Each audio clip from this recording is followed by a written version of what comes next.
Oh, so nearby Lucas, what are we talking about today? We are talking about the king of pins. Kingpin of crime. So nearby Lucas, as you often do, would you like to let the lovely audience at home know what the specific topic of today's Wiki Weekends is? Yes, we are going to be talking about the mountain of man himself known as Wilson Fisk. He is just such a fucking beast of a man. I think the term absolute unit is very apt when describing Mr. Wilson Fisk, aka the Kingpin of crime. And as usual, you can find a link to the wiki we're reading from below. Without further ado, a quote from Mr. Wilson Fisk, and it is, "The underworld will now be run like a business, and the chairman of the board will be the Kingpin." And just to picture him as well, as he was going, yes, over like just a vista of like the city, and it's like, that is such a strong image. But Lucas, would you like to hear some band names? For the Kingpin? Actually, no, they're not so much band names as just people dunking on the Kingpin. Because his full name is Wilson Grant Fisk, and his code names are Kingpin and The Undertaker, which is a simple one, but also quite strong. It is, yeah. Of just The Undertaker. And his nicknames include Big Willie, so he's got something in common with Will Smith, Fatty, Mayor Kingpin, Shamu. Shamu the whale. The whale that just, the depressed whale that lives at SeaWorld. Stay Puffed. Stay Puft, Marshmallow Man, Wilbur and Willie, and it says here, impersonations, Santa Claus. Now that is a fucking Santa. So at some point, Wilson Fisk has impersonated Santa. And the thing is, if that Santa tells you to be good, you're going to be good. Yeah. And I think the only person impersonating Santa I'd be more scared of is the side mission in Yakuza 5, when Saejima gets asked by a group of Santas if he'll put the outfit on to go beat up Santa hunters, who are teenagers who rough up people dressed like Santa. And Tiger Saejima, in the Yakuza series, is one of the physically strongest human beings on the planet, to the point where he can stand toe-to-toe with Kazuma Kiryu. Oh. Like, you know, the guy who can swing around a motorcycle one-handed.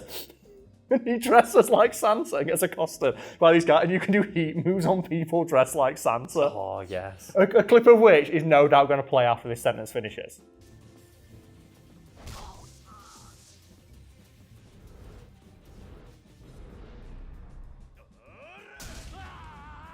And then we have affiliations and relationships, and the only one that you need to know is marital status widowed. Yeah. Because he's obsessed with finding his wife. He is, to the point where, you know, he'll rip the multiverse apart in Into the Spider-Verse. Yeah, and that's a really great version of the Kingpin as well. I love how just chonky he is. He takes up the entire screen and more. He's just so stylized. He's so round. He is such a round man. And then we have physical characteristics: height 6'7", weight 450 pounds. Oh. That is a man. That is a fucking you. That's the weight of two men. That's double man right there. And I want to say, like, the you mentioned Into the Spider-Verse, that's a really good version of the Kingpin, but just the one in the Daredevil series is so fucking good. Oh, yeah. Just that recurring theme of him being obsessed with that painting. Mm-hmm. Like, why is he so obsessed with this white painting? And then it shows you, like, when he's a child, and he just stares at the wall. It's like, oh, no, that's so good. And then at the end, like, when he's in prison, he just stares at the white wall. Yeah, and then, like, I'm in the middle of rewatching season 2 at the moment. It's just that mostly calm, cool, collected version of, like, no, I still run this fucking city from inside the prison. Like, you will not stop me running everything I can do. And then the moment someone tries to step to him, he's like, have you any idea how fucking beef I am? And I love the fact that Matt Murdock turns up to, like, intimidate him as a lawyer, a blind lawyer. The moment he mentions Vanessa, he's like, I don't care, I'm going to beat the shit out of this blind lawyer anyway. Thing is, though, can you imagine when they roll that tape in court? Because that's the thing about the King, but he always gets away with his crime. Mm-hmm. And like, they're rolling the tape of him beating up a blind lawyer. And then he just gets his, like, miracle legal team in, just headed by, like, Phoenix Wright's cousin or some shit. To, like, somehow spin that as a positive. Well, Lucas, do you want to hear about the abilities and capabilities of Mr. Kingpin? Is it just throwing cars? Basically, yeah. Abilities peak human strength. Fisk is composed almost entirely of muscle that has been developed to enormous size, much like a sumo wrestler. And he possesses peak human strength with only 9 pounds of his body weight actually being fat. Wait, what? So he has about 2 to 3% body fat, which is like the equivalent of a bodybuilder or something like that. Yeah, that's crazy. And for anyone out there who thinks that's unrealistic, the comparison to a sumo wrestler is very apt because contrary to what you might expect given their appearance, a lot of sumo wrestlers are actually very, very fit and actually possess less body fat than you'd expect. For example, I have here a descriptor of a world champion sumo wrestler known as Bayamba from Mongolia, who only had 15% body fat. Which is less than the average American. But Lucas, he looked like that.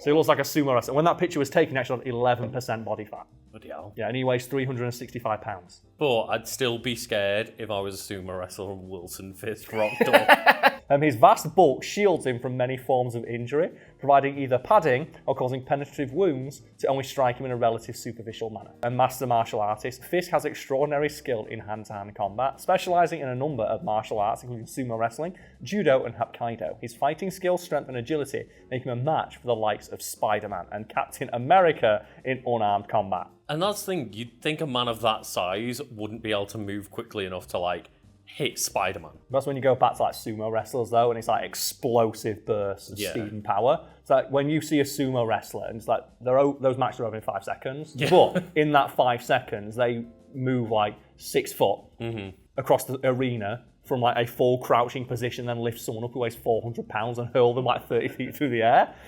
He says he was also capable of defeating 8 men from the finest martial arts schools in the world in 17 seconds. So he flies martial arts experts in to kick the shit out of them. That's like 2 seconds per person as well. You know as well, he grabbed one of them by the leg and started swinging them around like a fucking club.